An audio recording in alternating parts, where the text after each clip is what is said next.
Let's move to our next lecture number prime minister and chief minister. जानना important है इसके बारे में आपको।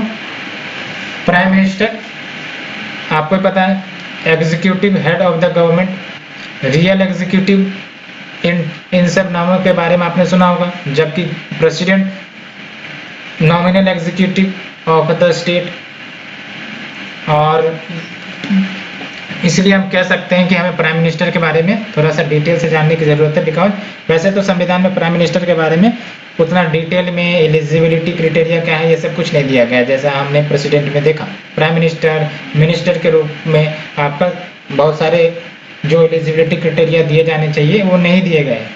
सो हम बात करेंगे थोड़ा सा डिफरेंस के बारे में, क्योंकि डिफरेंस क्लियर होना जरूरी है। आपको ही पता है कि चाहे वो सेंट्रल लेवल हो चाहे वो स्टेट लेवल हो, दोनों लेवल पर India qualifies to have parliamentary system of government. Parliamentary system of government में क्या होता है कि we have the nominal head and we have the real head, और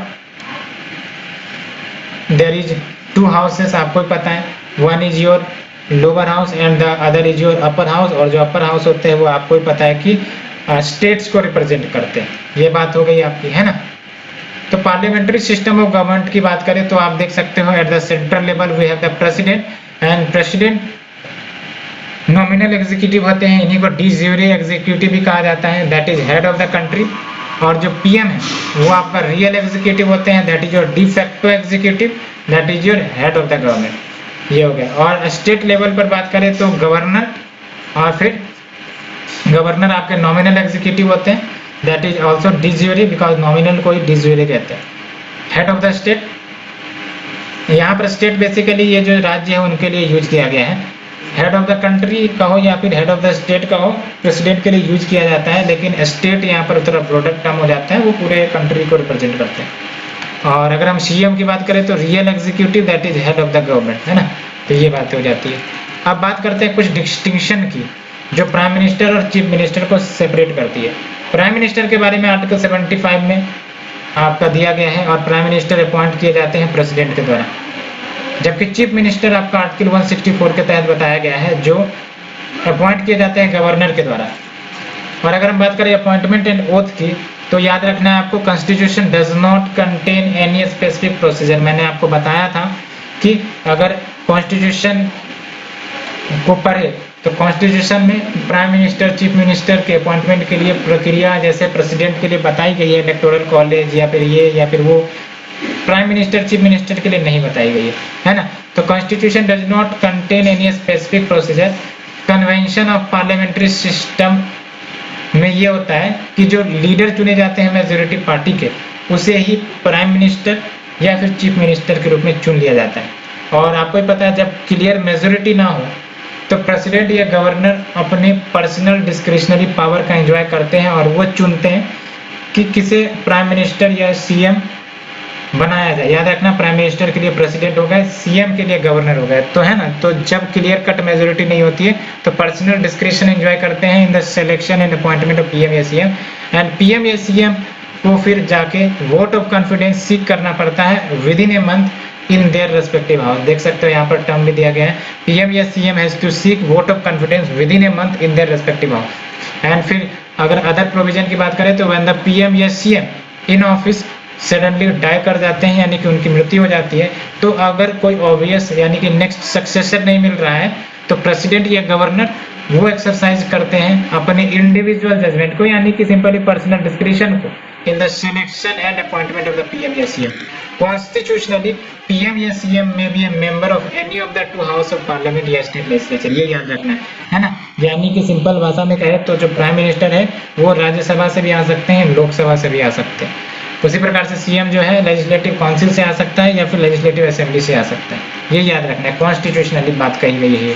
a person who is not a member वो भी appoint किए जा सकते हैं पीएम सीएम या फिर मिनिस्टर के रूप में भी कह सकते हो in the parliament in the state legislature for at max 6 month. तो मैक्सिमम 6 मंथ के लिए किसी व्यक्ति को जो सदस्य नहीं है पार्लियामेंट का स्टेट लेजिस्लेचर का, तो उसे मिनिस्टर या फिर PM in case of parliament या फिर CM in case of state legislature बनाया जा सकता है। And with in the period of 6 month उनको इलेक्ट होना पड़ेगा पार्लियामेंट या फिर स्टेट लेजिस्लेचर में चुनाव होते हैं बेसिकली। बाई इलेक्शंस का नाम आपने सुना होगा, तो बाई इलेक्शंस होती है to get these people into the representation. और याद रखना सुप्रीम कोर्ट ने ये वैसे बात कही थी in one of the judgement.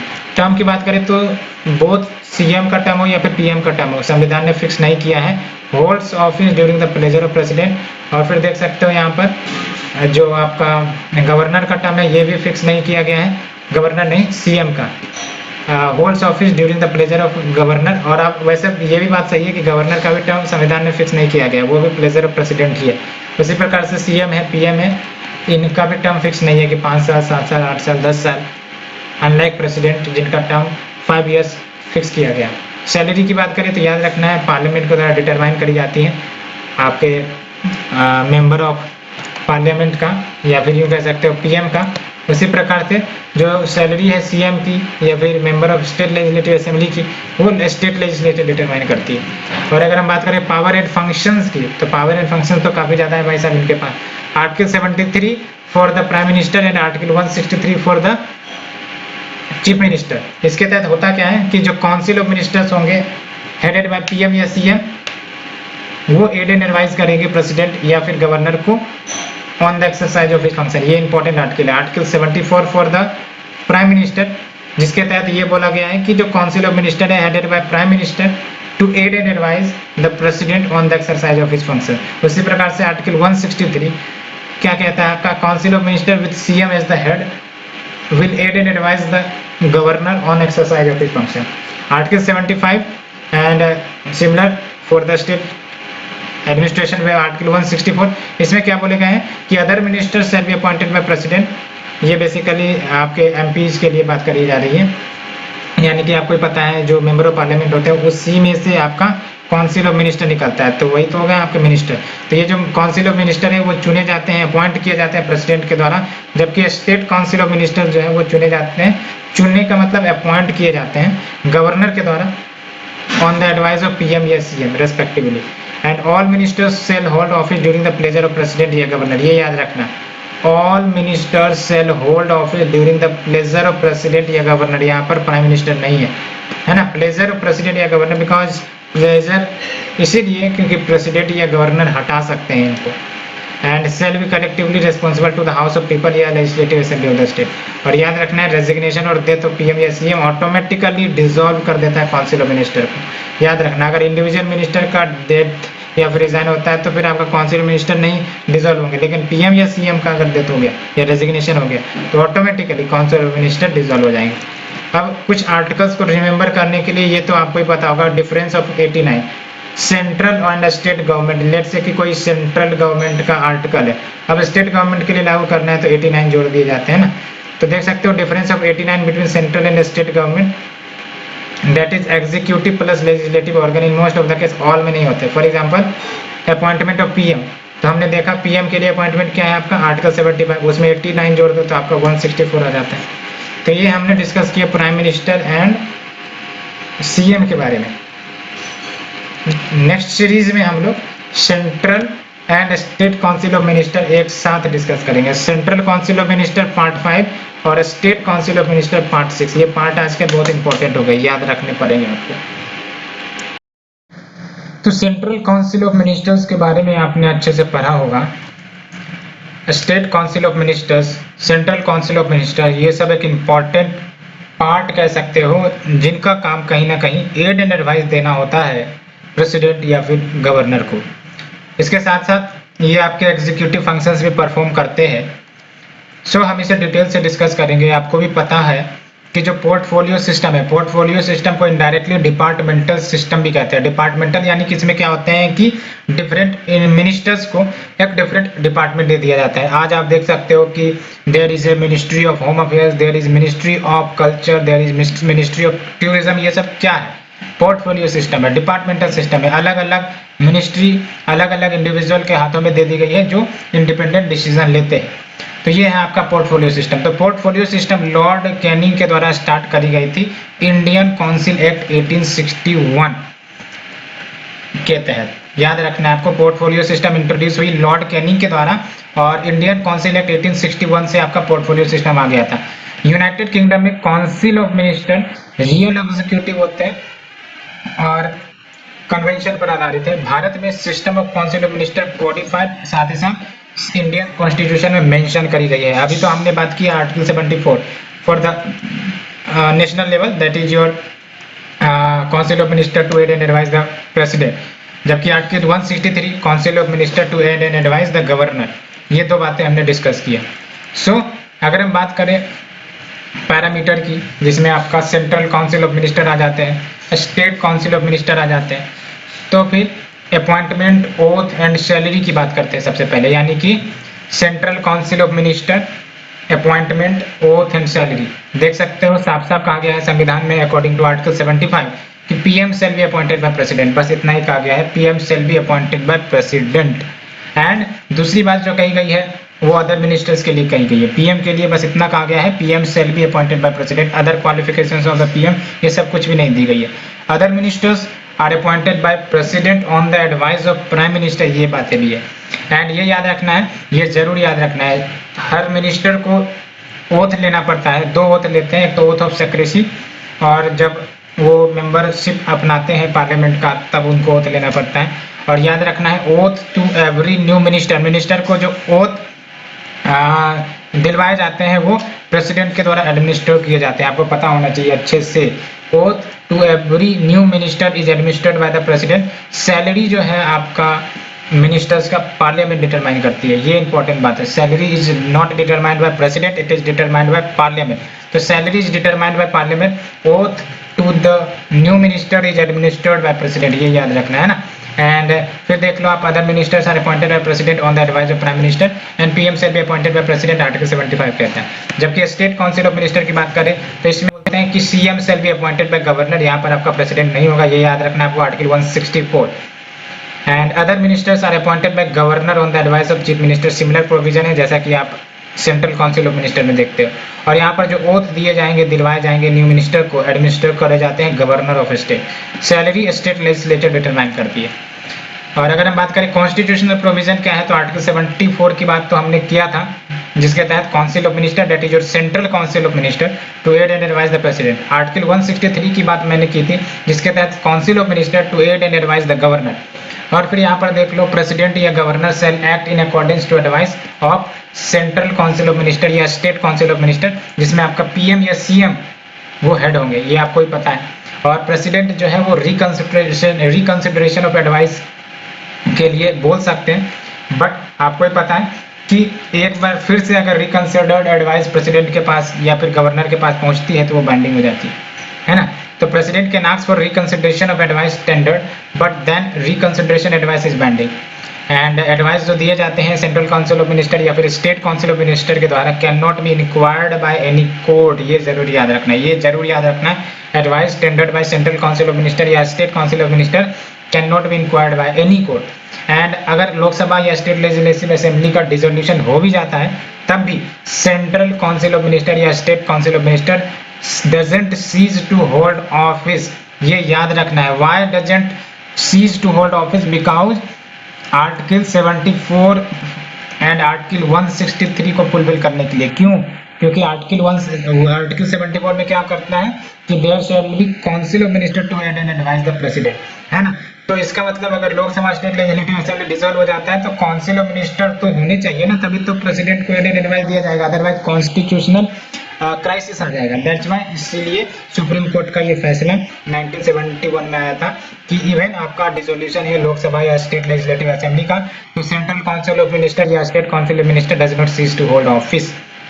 And फिर आप देख लो, whenever the constitution require the satisfaction of president या गवर्नर, जो सेटिस्फेक्शन है वो आपका council of minister for the central level and state council of minister, ये आपका स्टेट लेवल, ये बोला गया था नॉट ऑफ प्रेसिडेंट या गवर्नर अलोन, ये याद रखना है ना। जब भी constitution requires the satisfaction of president, यानी कि आपने कभी कभी एम लक्ष्मीकांत को पढ़ा होगा तो वहाँ पे term satisfaction of the president या गवर्नर सुना होगा, तो ये जो सेटिस्फेक्शन है वो सेंट्रल काउंसिल ऑफ मिनिस्टर या स्टेट काउंसिल ऑफ मिनिस्टर के होते हैं।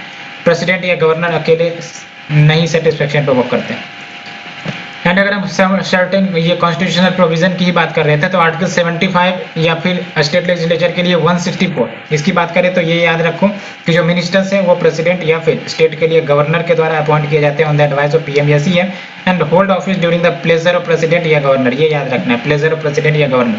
एंड ओथ ऑफ ऑफिस, दो ओथ लेने पड़ते हैं, एक तो ओथ ऑफ ऑफिस और दूसरा ओथ ऑफ सेक्रेसी। दोनों मिनिस्टर लेता है और दोनों प्रेसिडेंट एंड गवर्नर स्टेट के लिए एडमिनिस्टर करते हैं। याद रखना है, oath of office and secrecy to a minister, कौन एडमिनिस्टर करता है, प्रेसिडेंट या गवर्नर। सैलरी अभी हमने बात किया, पार्लियामेंट या स्टेट लेजिस्लेटिव असेंबली डिटरमाइन करेगा। स्टेट लेजिस्लेटिव असेंबली बेसिकली आपका ये स्टेट काउंसिल ऑफ मिनिस्टर के लिए और सेंट्रल काउंसिल ऑफ मिनिस्टर के लिए parliament. Total number of central council of minister या फिर स्टेट काउंसिल ऑफ मिनिस्टर जिसमें पीएम या सीएम दोनों शामिल होंगे, वो more than 15% of total strength of Lok Sabha से ज़्यादा नहीं होनी चाहिए।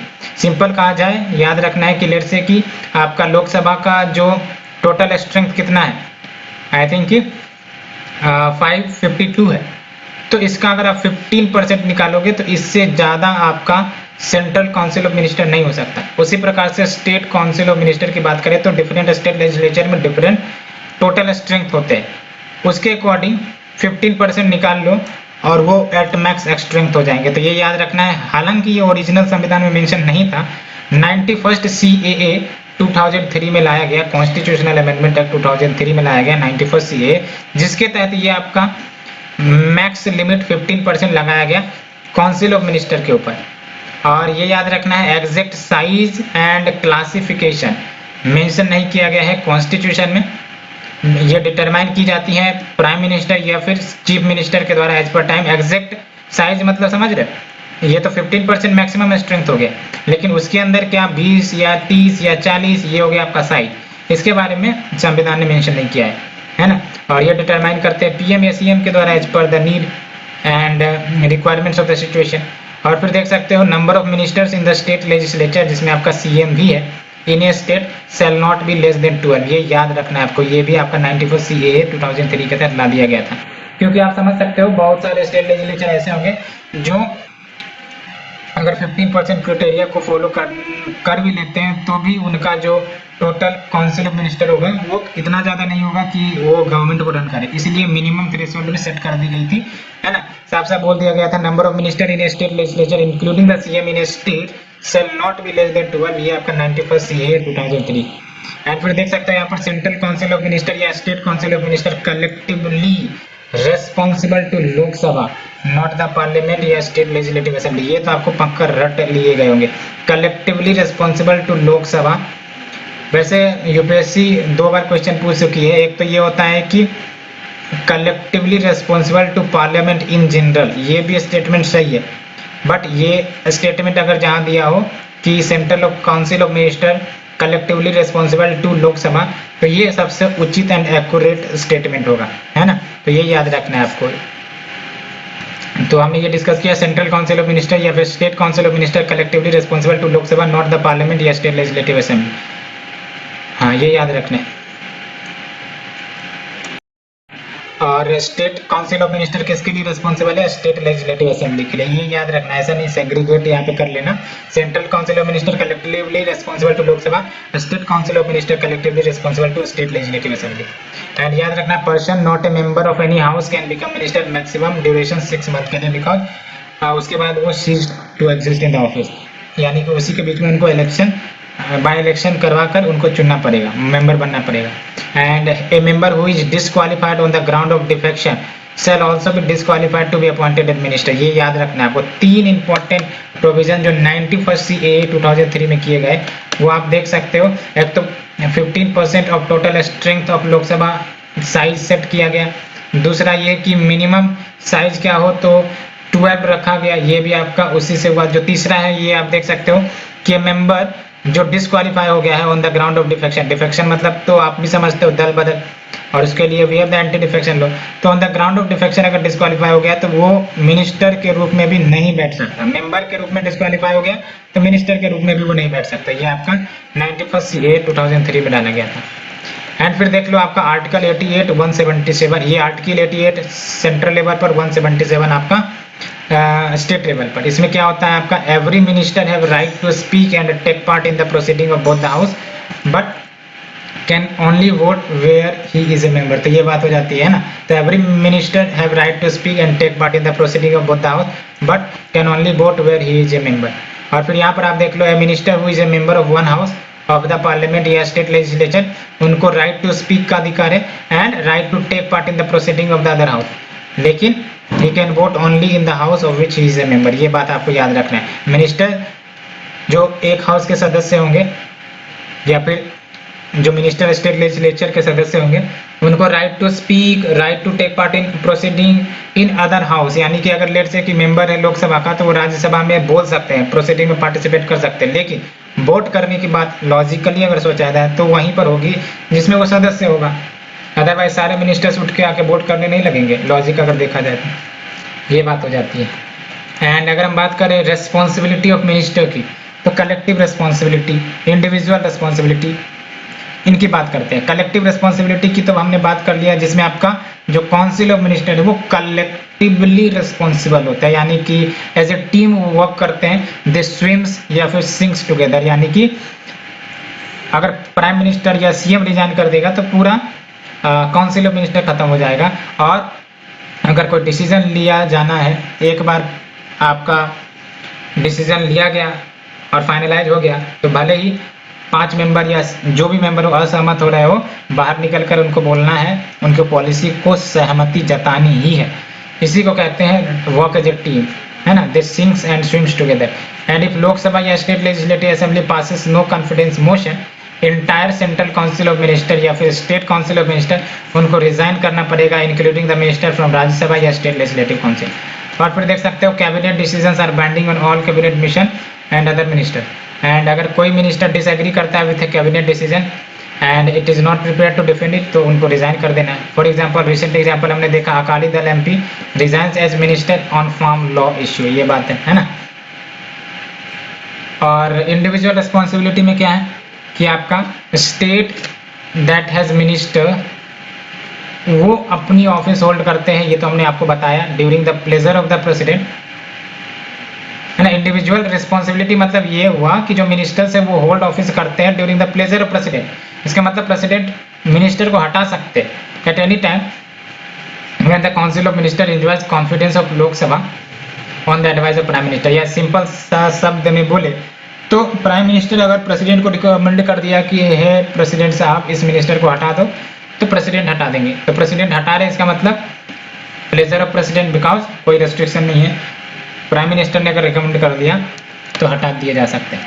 साथ ही साथ no legal responsibility, no legal responsibility यानी कि अगर कोई मिनिस्टर ने कोई एक्शन लिया और उस एक्शन से कोई निगेटिव रिएक्शन हो गया तो ऐसा नहीं होगा कि वो लीगली बाइंडिंग है कि वो रिजाइन कर देंगे पद से, है ना, लीगल रिस्पॉन्सिबिलिटी नहीं लेंगे। जबकि आपका ब्रिटेन में लीगल रिस्पॉन्सिबिलिटी का प्रोविजन है ना। तो unlike Britain there is no provision in the constitution for system of legal responsibility of a minister. And we have the other functions, तो we have the union council of minister. याद रखना है council of minister constitutional body है और article 74-75 में हमने council of minister के बारे में डिस्कस भी किया। और 60 से 70 मेंबर्स का हो या मिनिस्टर्स का हो अप्रोक्स होते हैं। इसमें cabinet ministers, minister of state, deputy minister, ये सब आ जाते हैं।